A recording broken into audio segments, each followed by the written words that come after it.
Hörmətli Zəngəzur TV izləyiciləri, günün ən vacib xəbərlərini diqqətinizə çatdıracağıq. Rusiya Ukraynaya hücum etdi. Rusiya silahlı qüvvələri Ukraynanın Sumi şəhərinə növbəti dəfə hücum etdi. Hücum nəticəsində 3 nəfər həlak olub, 20-dən artıq yaralı var.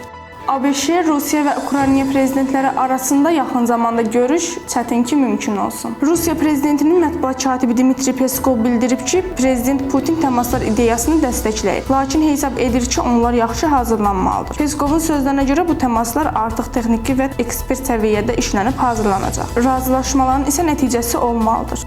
İstanbulda Rusiya və Ukrayna arasında keçirilən növbəti görüşdə hansı məsələ həll olundu? İstanbulda Ukrayna və Rusiya nümayəndə heyətləri atəşkəs danışığı üçün masa arxasına əyləşdi. İndiki kritik vaxtda baş tutan görüşdən gözləntilər böyük idi. Amma əsirlərin dəyişdirilməsindən başqa qulağa xoş gələn heç bir nəticə haqqında eşitmədik. Türkiyənin Xarici İşlər Nazirinin başçısı dünənki görüşün o qədər də məyus edici olmadığını bildirib. Amma danışıqların əsas gözləntilərə cavab verib-vermədiyinə dair təfsilatlı açıqlama yoxdur. Azərbaycanda yeni virus yayıldı. Son günlər əhali arasında qrip əlamətlərini daşıyan boğaz ağrısı, temperatur, halsızlıq, ishal kimi infeksiya yayılıb. Bu hal daha çox immuniteti aşağı olan insanlarda müşahidə olunur. Bəs bu infeksiya nədir? Bu hallarda nə edilməlidir? Səhiyyə Nazirliyinin mütəxəssis eksperti, infeksionist bildirib ki, bu cür xəstələnmə halları tez bir zamanda sağalır, xüsusi müalicə tələb etmir.